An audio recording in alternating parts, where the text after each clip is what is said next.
Hey friends, I'm Victoria. Welcome to Fortuna Cucina. Today I'm going to be teaching you how to make one of my favorites, which is chicken marsala. Now, let me tell you, I fell out of love with Olive Garden recently. And let's just get something straight. Olive Garden is not Italian. Olive Garden is Olive Garden, and we should appreciate it for what it is, but it is not Italian food. So I was at Olive Garden recently. We needed to pick up one of our sons. It's about 40 minutes away. We know that Olive Garden is right there. I can get a soup and salad or whatever. I asked for chicken marsala and they go, oh, we don't have that on the menu anymore. I go, oh. And the waitress said, but you can get chicken marsala pasta. She goes, oh, look, it's a new menu item. You guys, it was over $20. It was like $22. The issue I have is I'm not even getting a whole chicken breast. I'm getting probably a cup of chicken, maybe half a cup of chicken. And then you're going to make a sauce and you're going to give me mostly pasta. And I know what that means. And they're trying to do cost cutting and I get it. But I looked on the Olive Garden menu and most things now are a pasta with a little bit of chicken or a little bit of whatever. We can make chicken marsala at home and I'm going to show you. This is not difficult. It requires a little bit of pre-planning. So here's the deal. We're gonna get some good quality chicken. I really love Cook's Venture. I'm not even an affiliate. Like I don't even know if that's a thing. I should probably check that out. But I really love Cook's Venture.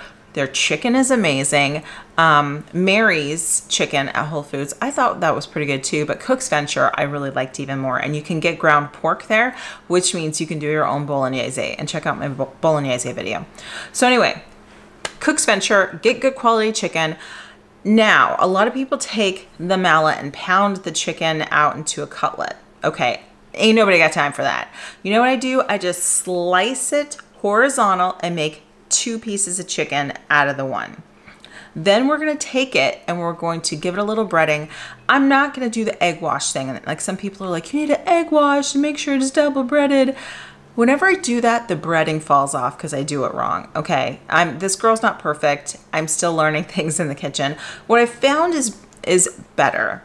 That still gives you a little bit of crust is just put it in a bag, like gallon Ziploc bag with your favorite flour, whether that is just regular all-purpose flour, gluten-free flour. I love einkorn flour, so I'll use that. And we're gonna then go on from there and cook the chicken and make the marsala sauce. And what I didn't realize was, this is so easy. I don't know why everybody isn't doing this, okay? And I know why. It's because it sounds fancy. It's like, oh, chicken marsala, I can't make that. Let me tell you, you can make it. I found a recipe online, and this is how I cook.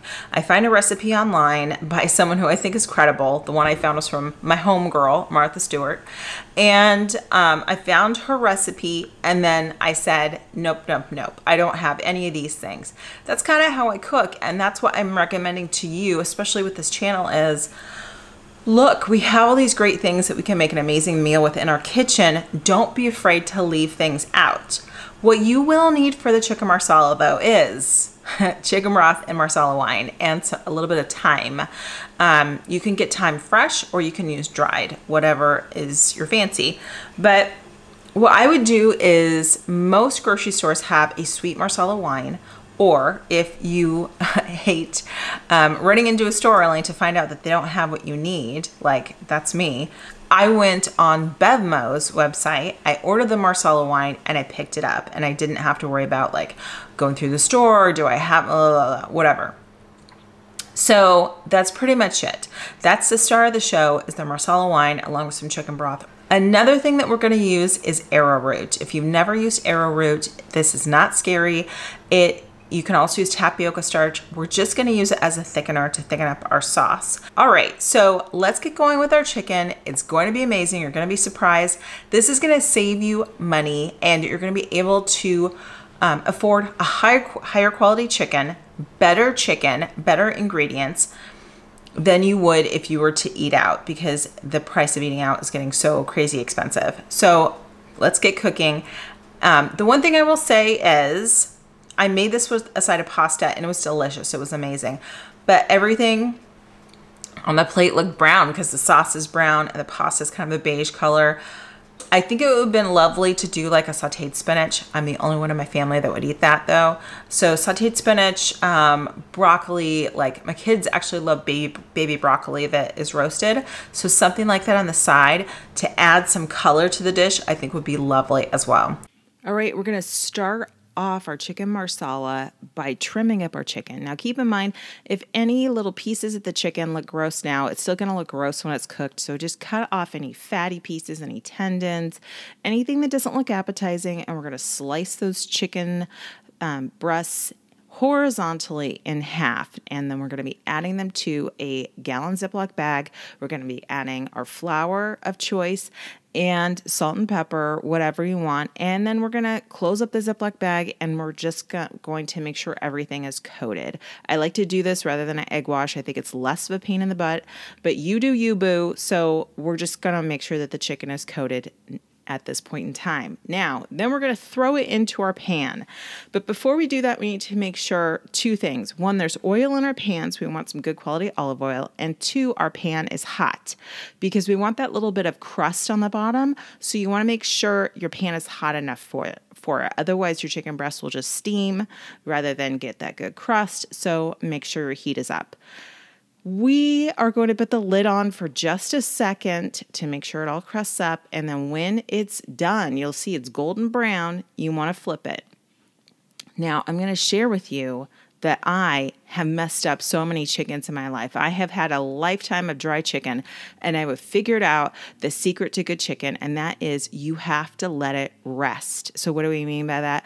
Put it on a plate and cover it with tinfoil and let all the juices go back into the chicken. Do not cut that chicken right away. No, it's going to taste awful. And that's why your Thanksgiving turkey that you took right out of the oven and then didn't cover and then cut, that's one of the reasons why it ends up tasting dry. You got to cover it, let it rest, let it take a nap for a minute, and then we're good to go. So we're going to continue cooking the rest of our chicken and in the same way. So as the chicken pieces are done, you're going to want to put them on that same plate, cover it, let it rest for a minute. And then when we're done with all of the chicken, we're going to get started on our sauce.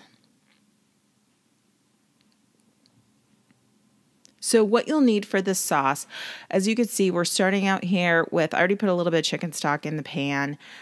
We have some fresh garlic in there. I have the heat up relatively high. And one thing I forgot to turn the camera on for, you can use the chicken broth, turn heat up high on your pan, and we're going to deglaze the bottom of the pan. Any little bits we're going to get off with that wooden spoon, and we're just going to let this boil. Now, I like a thick sauce. No matter what kind of sauce it is, I prefer a thicker sauce, and so that's what I'm showing you how to do today. And I'm using fresh thyme here. You can also use dried thyme, whatever you have, or you can leave it out, whatever. This is your party.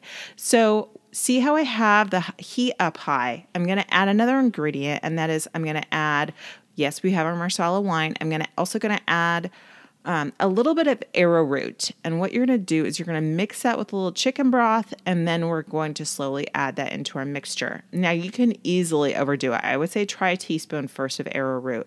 This does help for things to thicken up. If you add too much arrowroot, it will become one big gelatinous mess. So don't do that. So we're just going to start out by just making sure our sauce thickens. Now, you could probably turn the heat off now and it's fine. As you could see, it's bubbling, it's boiling, whatever. I like my sauce to be thicker, so that's why I'm leaving it on the heat, but it's just completely up to you. So what we're going to do when it gets to this point, it's done. Okay, the sauce is done. We're going to add the chicken back into the pan, and we're just going to let the chicken absorb those flavors for a minute. You could turn the heat down a little bit too, but like I said, I like a thicker sauce, so that's one of the reasons why I have the heat up so high. I'm sure a fancy chef would tell you to turn down the heat. Again, you do you. You've got to figure out how a recipe works for you. So that's pretty much it. We're going to let the chicken absorb all of that sauce, serve it with a side of pasta. I would serve it with something green. My son made cheesy bread, so that's what we had.